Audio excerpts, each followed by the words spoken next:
నమస్కారం అండి. నా పేరు అంజిబాబు. శ్రీకాకుళం జిల్లా నుంచి నేను వచ్చాను ఇక్కడికి. నాకు మొబైల్ నేర్చుకోవడం అనే ఒక మంచి ఇంట్రెస్ట్తో ఎంక్వైరీ చేశాను. ఎక్కడ ఏవేవి ఇన్స్టిట్యూట్లు తెలుసా కానీ మనకి శ్రీకాకుళంకి దగ్గరలో వైజాగ్లో పీసీసీ అకాడమీ అని చేసి మొబైల్ ట్రైనింగ్ కోసం ఆలకించనుగా వాళ్ళ తాలూకా రీల్స్ కానీ వాళ్ళ దగ్గర నేర్చుకున్న విద్యార్థులకు కూడా నాకు చాలా బాగా చెప్పారు. వాళ్ళు చాలామంది షాపులు పెట్టుకొని వైజాగ్లో బతుకుతున్నారు. దానికోసం తెలుసుకొని ఇక్కడికి వచ్చి నేను ఫీజుగా జాయిన్ అయిన తర్వాత ఫస్ట్లో నాకు సాఫ్ట్వేర్ కొన్ని రోజులు చెప్పారు. అదేవిధంగా హార్డ్వేర్ కూడా చెప్పారు. హార్డ్వేర్ వర్క్ చేయించడం, డివైజర్ల మీద కూడా మాకు వర్క్ చేయించారు. అలాగే హార్డ్వేర్ థియరీ అయినా సార్ పృథ్వీ సార్ అని ఒక అతను చెప్పారు. చాలా బాగా చెప్పారు. ఏ డివైజర్ ఎలా చెక్ చేసుకోవాలి, కెపాసిటరీ, రెసిస్టర్ అంటే ఏంటి, అసలు ఒక మొబైల్లో మదర్ బోర్డులో ఉన్న కంపోనెంట్లు ఎలా గుర్తించాలి, ఇలాంటివి చాలా చెప్పారు.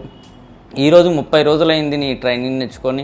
దీంట్లో ప్రసాద్ సార్ కానీ, రామ్ సార్ కానీ, పృథ్వీ సార్ కానీ, వినయ్ సార్ కానీ చాలా చక్కగా ఒక చిన్నపిల్లలు ఎలా నేర్పిస్తారు అలా ప్రతి విషయం మాకు నేర్పించి మాకు పూర్తి నాలెడ్జ్ ఇచ్చారండి. Thank you sir. మీ అందరికీ నిజంగా మేము కృతజ్ఞతలు తెలియజేసుకుంటున్నాం. మీకు రుణపడి కూడా ఉంటాం. ఎంత బాగా నేర్పించారంటే మొబైల్ వర్క్స్ అంటే హ్యాపీగా ఇప్పుడు ఏ మొబైల్ అయినా మేము మ్యాక్సిమం 80% మేము చేయగలం. ఇంకొంచెం మా క్లాసులు అయిపోయిన తర్వాత కూడా పీసీసీ అకాడమీ వారు మీరు రండి, ఇక్కడికి వచ్చి మళ్ళీ ఇంకా ప్రాక్టీస్ చేసుకోవాలనుకున్నా, ఏ డౌట్స్ ఉన్నా మేము లైఫ్ టైం మీకు అందుబాటులో ఉంటాం. మీకు ఫోన్స్